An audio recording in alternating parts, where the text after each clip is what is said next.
Bom dia. Bom dia.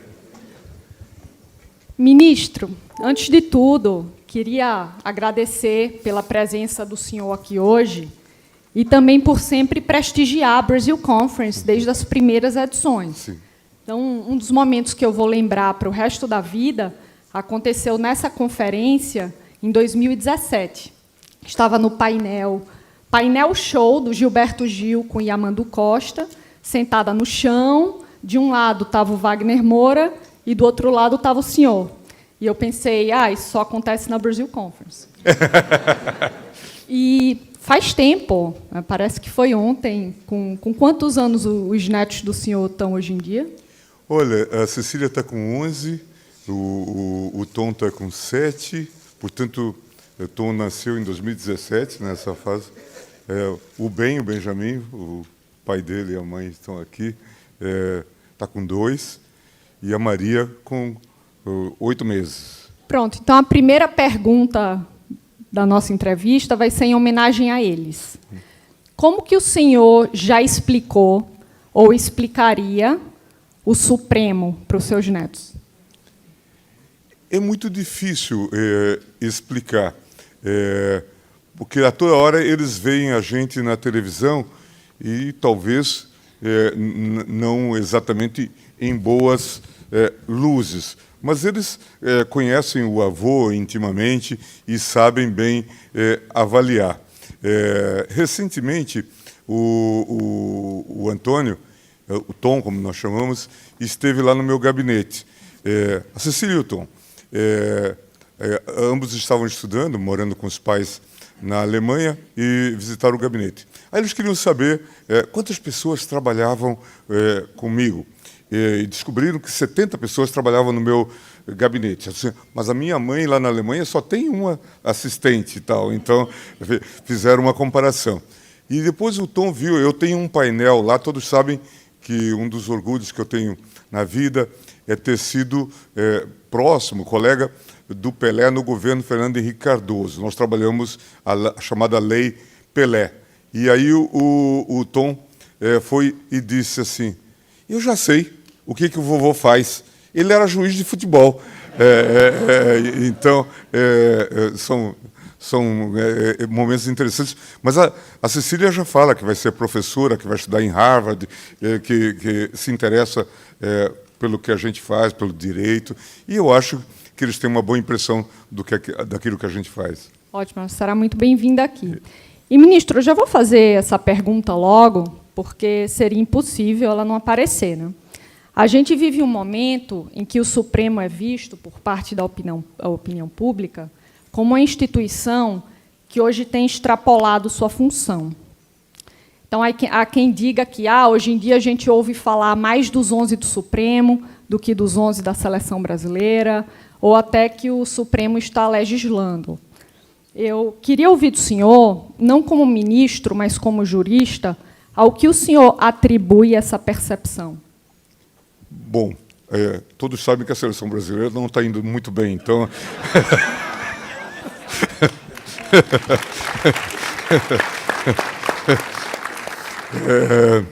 Mas, brincadeira à parte, eu torço pela seleção brasileira e quero que a seleção brasileira seja muito mais conhecida, que os nomes sejam mais conhecidos do que os nomes dos ministros do Supremo. Como sabem, eu adoro futebol. Mas eu não concordo com essa análise de que nós temos um proativismo ou um ativismo no Supremo Tribunal Federal. O problema está, talvez, na incompreensão das nossas competências. No Brasil, nós fazemos o controle da constitucionalidade das leis e, praticamente, ontem a gente até dialogava com o Randolph, que no PSOL fazia as ações diretas. Com um pequeno partido, ele ia diretamente ao Supremo Tribunal Federal. O sistema é diferente do sistema americano. E, portanto, o tribunal faz um controle das leis de forma quase que imediata. Na Alemanha, a oposição, um terço do parlamento, às vezes, tem o direito de impugnar leis. E, quando um debate se encerra, as pessoas dizem, nós nos vemos em Karlsruhe. Karlsruhe é a sede da corte lá na Alemanha. Wir sehen uns in Karlsruhe.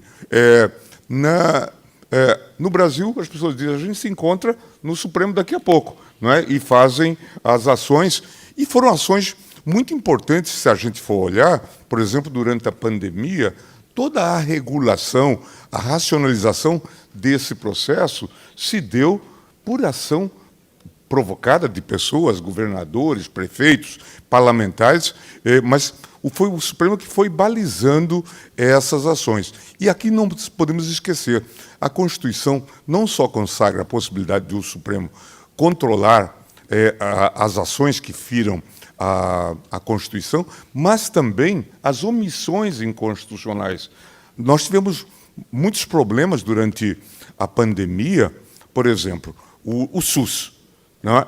O SUS é um modelo integrado, ousado, usando uma expressão do nosso clássico aqui de Harvard, Mangabeira Unger, ali se fez um experimentalismo institucional. União, estados e municípios estão integrados. Mas vem a pandemia e o governo federal se ausenta do processo de proteção. O Supremo autoriza estados e municípios a aplicarem as normas da OMS.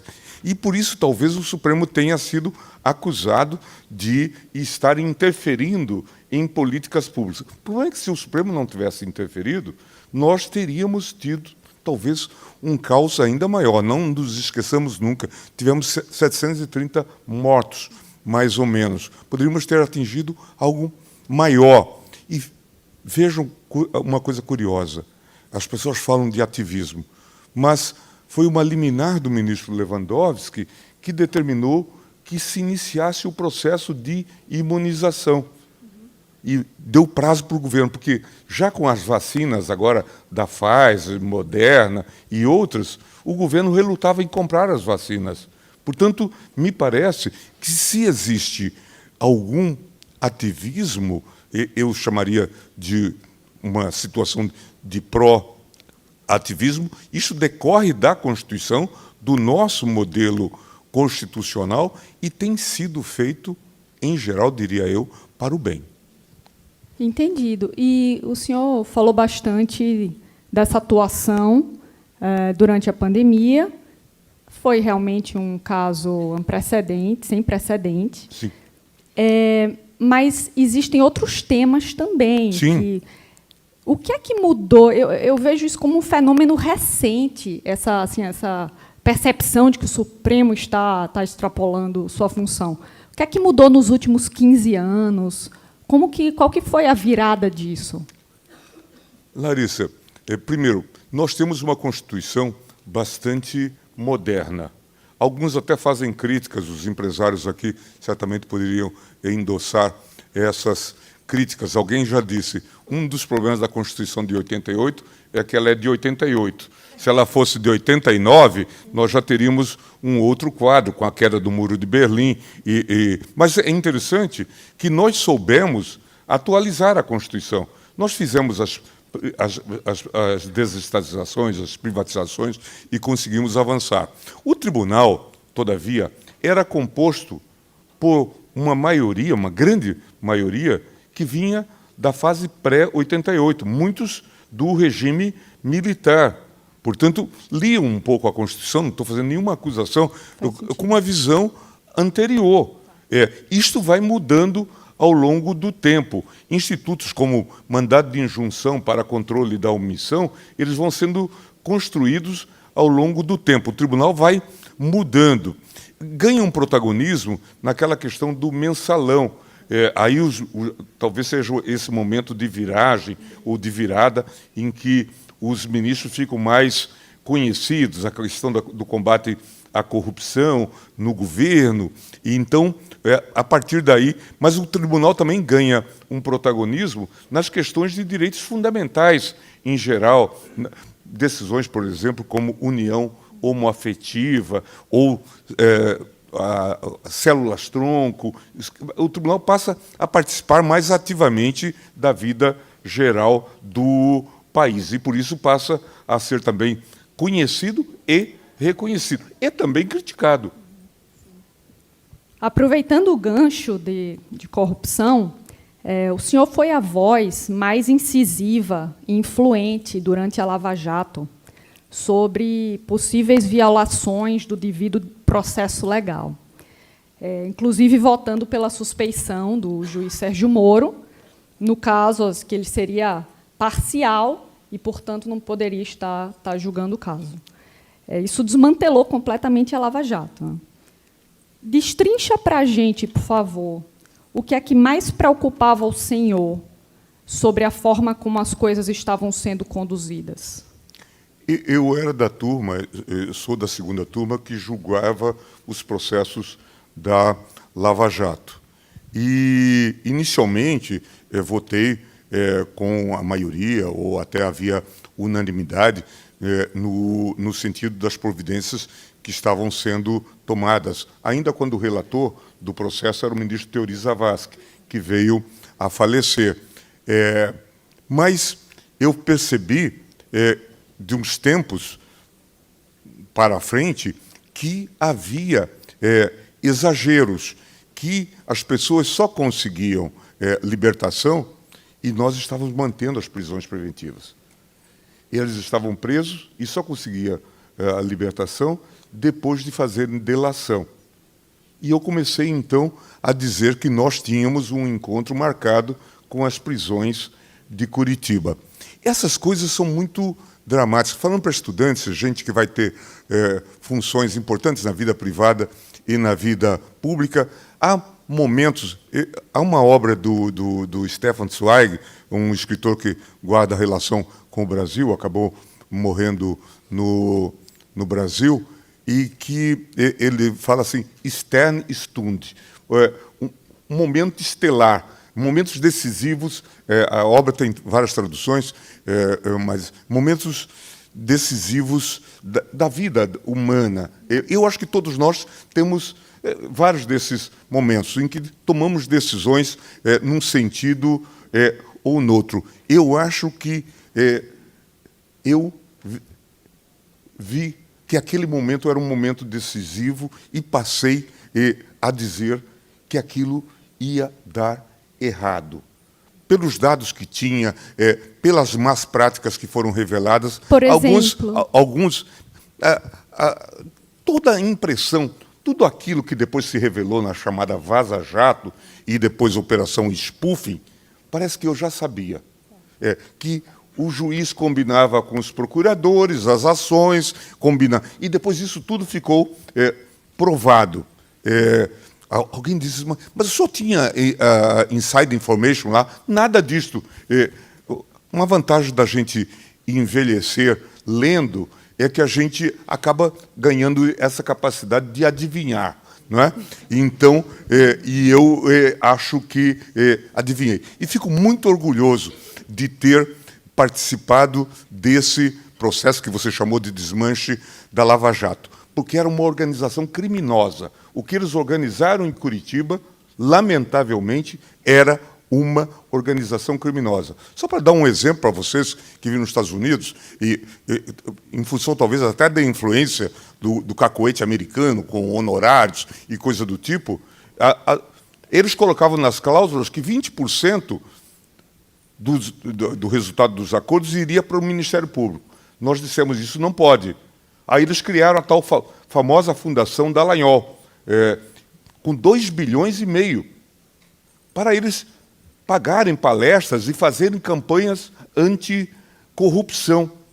Nada que tivesse nada a ver com o direito brasileiro. Era um aproveitamento daquilo. O que a gente escuta na Operação Spoofing, falando como que eles iriam destruir a vida empresarial do empresário A, do empresário B, do empresário C, a gente pensa que é uma conversa do PCC. Faz sentido. E dentro dessa parte de o juiz Sérgio Moro de ser parcial, etc., o raciocínio que o senhor acabou de mostrar aqui para a gente, acho que a gente está vivendo um momento que talvez tenha uma pequena contradição a esse raciocínio. Então, os inquéritos e as investigações relacionadas aos atos golpistas, o 8 de janeiro, principalmente o plano Punhal Verde e Amarelo, que tinha o objetivo de assassinar o presidente Lula, o vice Alckmin e o ministro Alexandre de Moraes. E o ministro Alexandre continua não só julgando, mas como relator. Não, a vítima julgar o caso não é violação do devido processo legal? Não se trata disso, Larissa. Infelizmente, não se trata disso. Na verdade, ele já foi feito o relator do processo e, por isso, tem sido agredido. Então, seria muito fácil para qualquer investigado afastar o juiz a partir da afirmação de impropérios. É disso que se cuida, especialmente na rede social. Não só ele, mas a mulher dele vão ao escritório, fazem ameaças às filhas. Portanto, é uma situação muito atípica e é preciso conhecer esses fatos. Então, não há justificativa para ele ser afastado, uma vez que ele já era relator desses inquéritos e depois dos inquéritos que se agregaram. Então, não se pode falar disso. Ele não é suspeito, não está impedido, não está julgando no seu interesse. Não se pode nem de longe comparar Alexandre com Moro. Moro, de fato, ele se associa ao Bolsonaro. Ele, antes das eleições, ele já tem conversas com Moro, com Bolsonaro. Aceita ser ministro da Justiça de Bolsonaro. O Paulo Guedes um dia me contou, lá num despacho no gabinete, que esteve com Bolsonaro entre o primeiro e o segundo turno. E disse, naquele estilo que ele fala, agora nós precisamos de alguém, porque no Brasil as pessoas achavam que Moro soubesse direito. Ele não sabia direito. Mas as pessoas que não estavam informadas imaginavam que ele soubesse direito. Então, Paulo Guedes disse para o Bolsonaro, devemos buscar alguém para implementar law and order, sempre usando expressão em inglês. E Bolsonaro autorizou, ele foi buscar Moro lá em Curitiba. Aí eu disse, pare nesse ponto da narrativa, não prossiga. O ministro ficou assim assustado. Falei, porque muitos amigos meus no Congresso dizem que talvez o governo dos senhores não prossiga, não tenha futuro. Talvez isso seja a sua melhor parte da biografia, ter tirado Moro de Curitiba. Posteriormente, a vida me propiciou uma outra cena. Eu vou um dia ao Palácio do Planalto e encontro Bolsonaro. Bolsonaro assim disse, ministro, a gente errou muito, fizemos muita besteira. Você vê, eu nomeei o Moro. Eu falei, presidente, talvez seja o seu maior acerto. Primeiro, ter nomeado o Moro, depois ter devolvido ele ao nada. Obrigada pela explicação, ministro. Vamos falar de fake news? Vamos. O próprio termo fake news carrega uma hipótese implícita de que existe, do outro lado, uma verdade oficial a ser protegida, né? Mas aí, assim, porque existem fatos e existem interpretações ou opiniões sobre o fato. Vou usar um exemplo bobo aqui com o maior alvo de fake news que temos na sala, a Tabata. Falamos o seguinte. Tabata, por exemplo, né, temos um fato. Tabata Amaral atravessou a rua. Aconteceu ou não? Tabata Amaral atravessou a rua porque ela tem um compromisso com as pautas sociais importantes. Ou não? Tabata Amaral atravessou a rua porque está se rendendo à pressão de movimentos radicais. Qual metodologia a gente deve usar para separar fato de opinião? Qual metodologia a gente deve usar para chegar nessa verdade que a gente está querendo proteger? Certamente a gente deve ter a possibilidade de analisar situações que sabemos claramente contrafactuais. Ainda ontem, a deputada Tabata, a quem rendo as minhas homenagens, narrava fatos que parcialmente existiram, mas que eram distorcidas a propósito de questões ligadas à sua vida pessoal e familiar. E nós sabemos que, em geral, isto é praticado. A gente tem, hoje, uma preocupação do mundo todo, do mundo civilizado, que nós tenhamos algum tipo de critérios para fazer essa distinção. Algo que é puramente contrafactual e ganha essa força da realidade virtual não pode subsistir. E veja, por exemplo, entre nós, e faz muito mal, vamos pegar a coisa da fraude nas urnas eletrônicas. Todos nós sabemos, e todos os políticos que disputam eleições, que jamais houve fraude nas eleições depois da introdução das urnas eletrônicas. Mas aí começam as histórias. Alguém viu uma foto do... Votei no candidato A e apareceu a foto do candidato B. Eu era presidente do TSE e mandei investigar todas essas denúncias. Eram contrafactuais. E isto não era verdade, mas as pessoas passaram a espalhar. Aqui eu não tenho nenhuma dúvida. Agora, obviamente que as pessoas podem ter um fato e ter uma opinião sobre este fato que não leva à criminalização. Aí seria negar a liberdade de expressão. Os políticos dizerem, eu não gosto da Tabata, né, ou os apoiadores...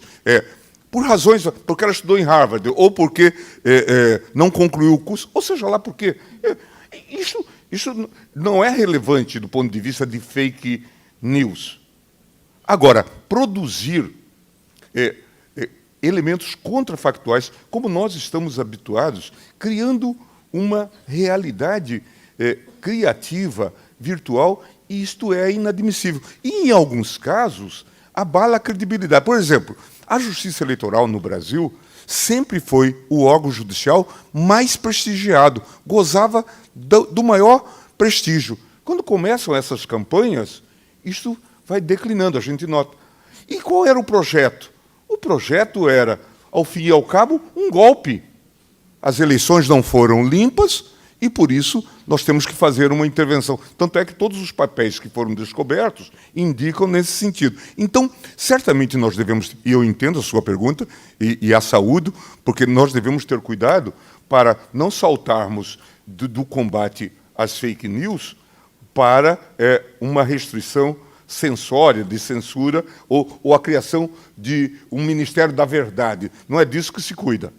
Não é? Mas é fundamental que não haja nem má informação, por isso que, inclusive, a gente tem que incentivar a boa imprensa, tem que encorajar a boa imprensa, não é? E essa é uma preocupação hoje da OCDE. A Maria Ressa, que ganhou o Prêmio Nobel da Paz, ela fala disto, não é? Sem fatos não há verdade, não é? E sem verdade não há informação. É fundamental que a gente tenha isso em mente. Perfeito. E a gente nem imaginava que, algumas décadas atrás, estaria... Assim, social media nem existia, Sim. Quanto mais parte tão importante da nossa sociedade brasileira. Quando a gente pensa assim, quando o senhor pensa na sociedade hoje, o que são algumas coisas que são bem naturais, que a gente faz, ou que forma de pensar, que daqui a 100 anos a gente vai olhar para trás e achar um absurdo?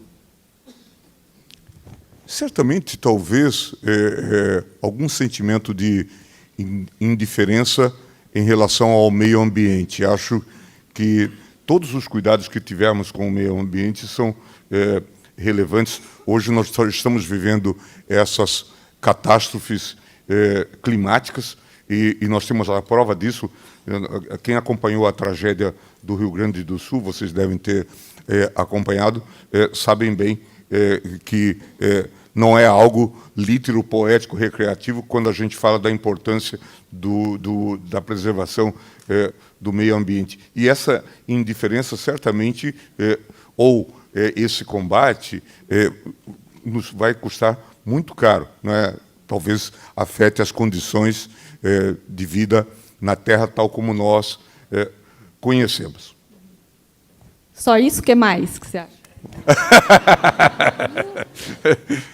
Não, eu tenho a impressão também que nós temos muita insegurança em relação à cientificidade de determinadas práticas. Nós aprendemos a toda hora como nos alimentar para nos tornarmos mais saudáveis e longevos. E, muito provavelmente, no futuro vai se dizer, mas como perdemos tempo com determinadas coisas, não é?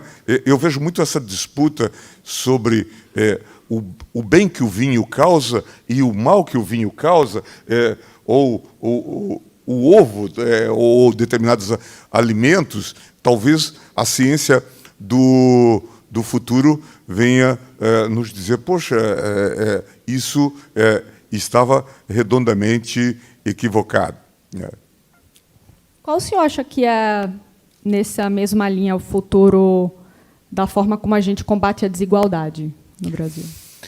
Eu acho isso fundamental. Eu acho até que o debate da democracia, nós temos falado muito sobre isso, a questão da força das instituições, mas nós devemos, talvez, aprofundar um pouco esse debate e perguntar por que pessoas dão ouvidos a essas mensagens populistas. Eu tenho a impressão de que um dos pontos é a desigualdade. Desigualdade, inclusive, de informação, de acesso à informação. A pobreza leva a uma série de insuficiências em geral. E isso me parece um grande problema e faz com que muitas pessoas se tornem presas fáceis de populistas que formulam fórmulas ou soluções extremamente simples para problemas complexos. Eu acho que nós temos que colocar na nossa pauta a questão do combate à desigualdade. E aí, é claro, melhorando os serviços públicos, melhorando a educação. Nós temos, por exemplo, no Supremo, eu agora acabo de concluir o tema 1234, em que nós tentamos limitar a judicialização dos medicamentos de alto custo e tentando evitar que o orçamento seja malbaratado a partir de ações judiciais. É preciso melhorar o sistema de saúde. É preciso dar atenção às pessoas. A deputada Tabata ontem falava da situação que ela viveu lá no bairro onde ela viveu e que hoje continua ainda com grupos de pessoas que ocupam o território não sendo policiais. Nós acabamos de dizer lá no Supremo Tribunal Federal que esse é o verdadeiro estado de coisa inconstitucional. O território tem que ser ocupado pelo Estado. Então, é fundamental que nós discutamos essas questões. Temos gasto uma energia, e eu acho que é proveitoso, em defesa da democracia, do fortalecimento das instituições, mas é preciso colocar essa temática na pauta, temática da desigualdade. Perfeito. E mudando um pouco de assunto e aproveitando que a gente está aqui em Harvard, sabe, ministro, nós, alunos brasileiros de Harvard, quando entra, né, quando é aceito em Princeton, ou Harvard, ou Yale, depois tem um processo seletivo mais concorrido ainda, que é para conseguir a bolsa da Fundação Estudar. Tá? E no painel final, na entrevista final, estão assim, uns 7 candidatos à bolsa e os entrevistadores. E tem uma pergunta que é muito famosa, que ninguém consegue fugir, que é o seguinte: agora que vocês conhecem os outros candidatos, como pensam, o que já fizeram, quem aqui você eliminaria? Então, já que estamos em Harvard e a Fundação Estudar em peso está aqui, acho justo perguntar ao senhor se dos seus colegas do Supremo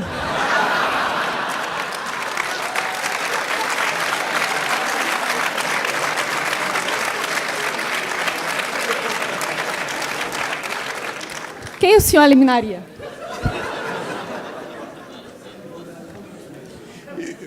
É interessante a pergunta. Muito boa pergunta. É muito interessante que a gente aprende, e eu acho que isso faz parte do aprendizado da nossa vida.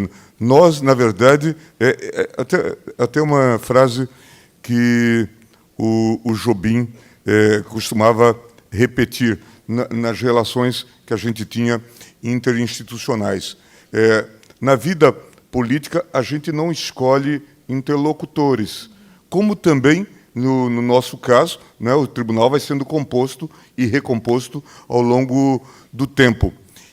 E a gente aprende até a gostar de posturas que não são lá as mais gostáveis, né? A gente aprende a compreender e ver a importância, inclusive, desse processo dialético no colegiado. Isso é um ensinamento interessante. Na turma, que isso ainda fica mais evidente, nós somos 5. E eu, para fazer prevalecer a posição, preciso de pelo menos 3 votos. Então, eu tenho que, de alguma forma, ser contemplativo, ser tolerante, compreender a posição de todos para tentar formar maioria. De modo que, a mim me parece, assim, de maneira bastante sincera, que ninguém deve ser excluído. Sabe? Pelo contrário, nós devemos aprender a conviver com todos.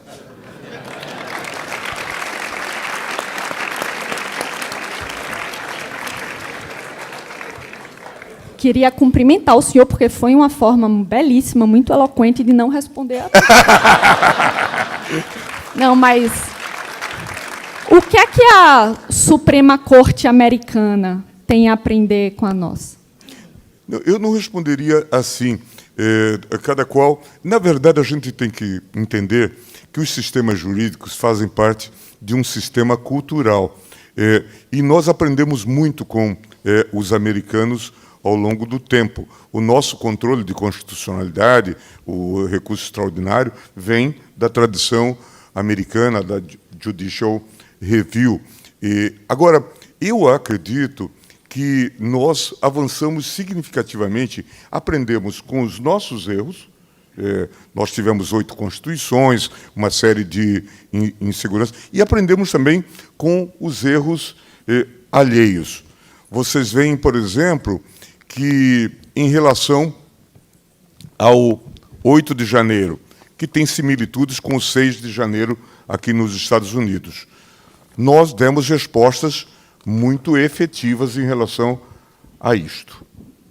Veja que as pessoas foram punidas, há discussões sobre eventuais exageros de penas, mas elas foram responsabilizadas, porque uma lei sobre o crime contra o Estado de Direito, contra o Estado Democrático, o atentado, foi aprovada e nós a aplicamos. A questão da inelegibilidade de quem comete abuso de poder político ou de poder econômico. Isso está há muito incorporado na nossa legislação. O próprio papel da justiça eleitoral no Brasil, que não é apenas uma agência para fazer eleições, mas julga também os abusos perpetrados. Tudo isso me parece que o Brasil oferece, digamos, uma pletora de instituições que nós, criticamente, colocamos à disposição do mundo. E o senhor é o nosso decano, é o membro da nossa Suprema Corte que está há mais tempo. O que é que o senhor acha que o Supremo aprendeu nos últimos 10 anos? Foi a principal lição dos últimos 10 anos que precisa levar para os próximos 10? Eu tenho a impressão de que, ao longo desses anos, nós encerramos a ideia de uma pauta individualista e passamos a trabalhar de maneira mais coletiva, mais integrada. O nosso próprio modelo de decisão, que se chama de decisão em sistema seriático, é um modelo em que o relator vota e depois, na ordem de antiguidade, né, a partir do mais novo, se faz a votação. E era um modelo muito individualizado. Hoje a gente já discute, em casos mais complexos, se não deveríamos adotar o que se chama um modelo per curia, tentar produzir consensos e tirar um pouco a autoria individual do voto, protagonizar o tribunal. Acho que esse é um grande aprendizado. Perfeito. E o senhor quer deixar alguma mensagem ou comunicar alguma coisa aos alunos, principalmente os alunos que estão buscando uma carreira no direito, na política, na vida pública?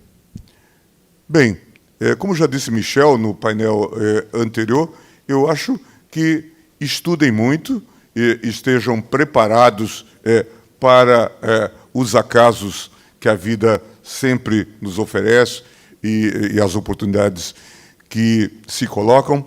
Eu também, como outras mensagens que já ouvi aqui, eu sou extremamente otimista em relação ao Brasil.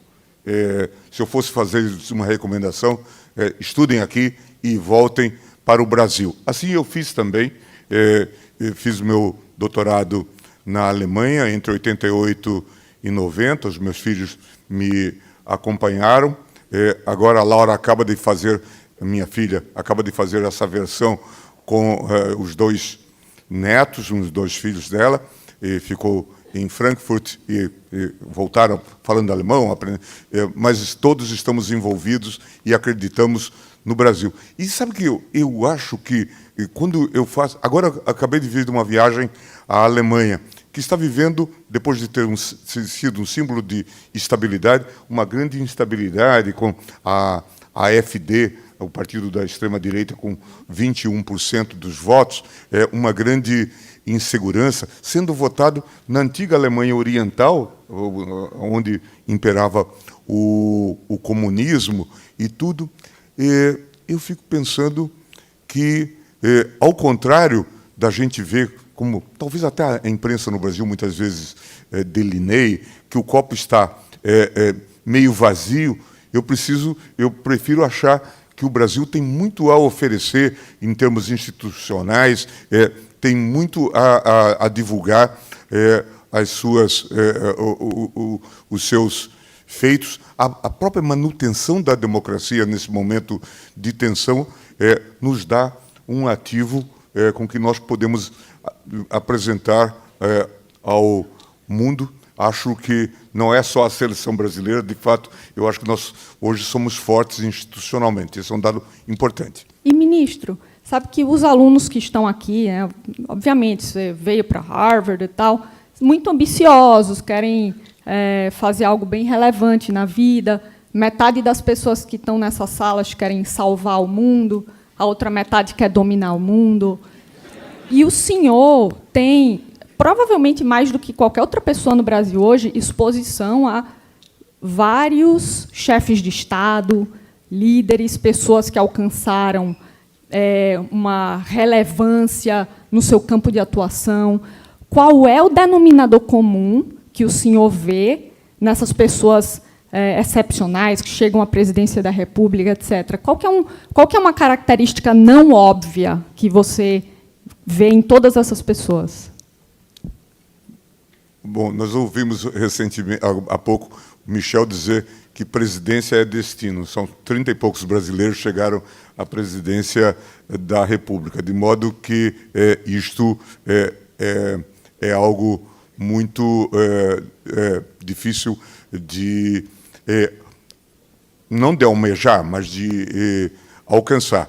Mas o que me parece é que é relevante nós nos prepararmos para as missões que nós almejamos.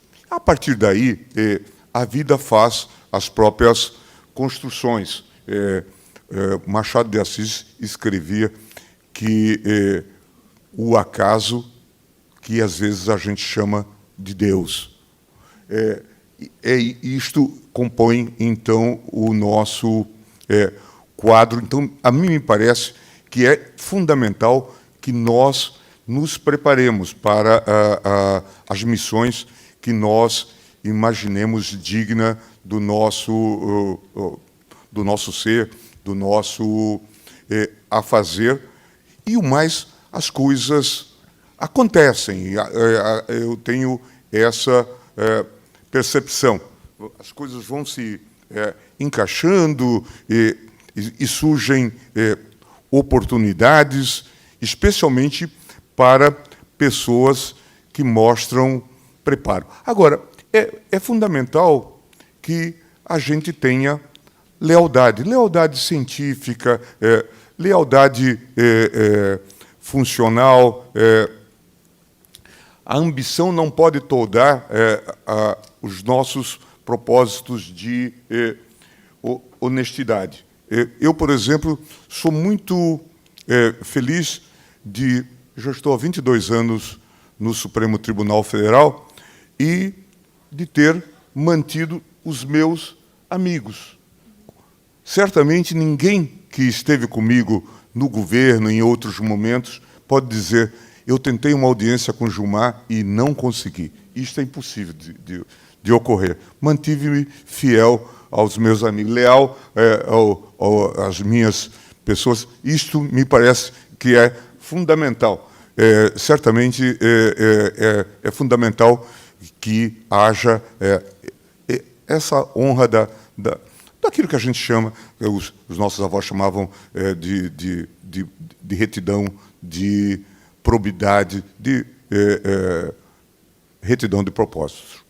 E são conselhos maravilhosos, assim, para você ter integridade, seguir, se preparar, como o presidente Temer falou. Mas existe alguma característica que o que o senhor vê em pessoas que chegaram lá, ou que têm um cargo muito importante, ou impacto muito grande? Tem uma característica em comum? Eu acho que a persistência pode ser, talvez, uma característica. Mas é muito difícil dizer que haja uma fórmula mágica. Um pouco como na linha do Evangelho, a casa do Pai tem muitas moradas. Também o caminho para a casa do Pai, os caminhos são diversos, não é?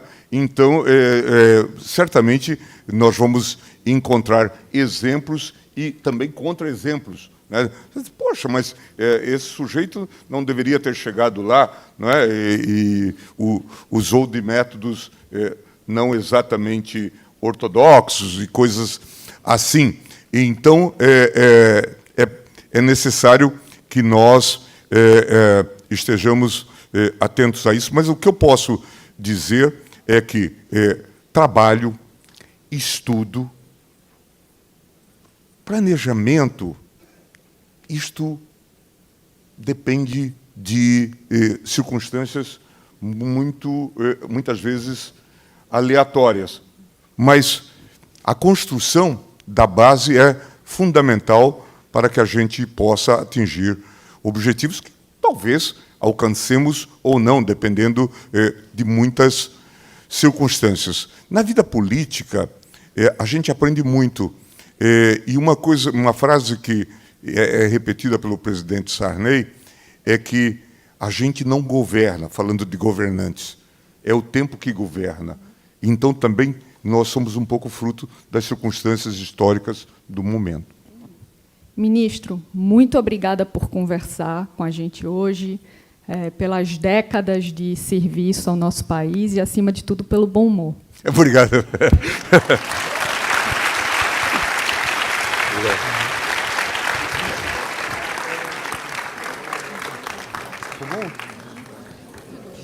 Adorei.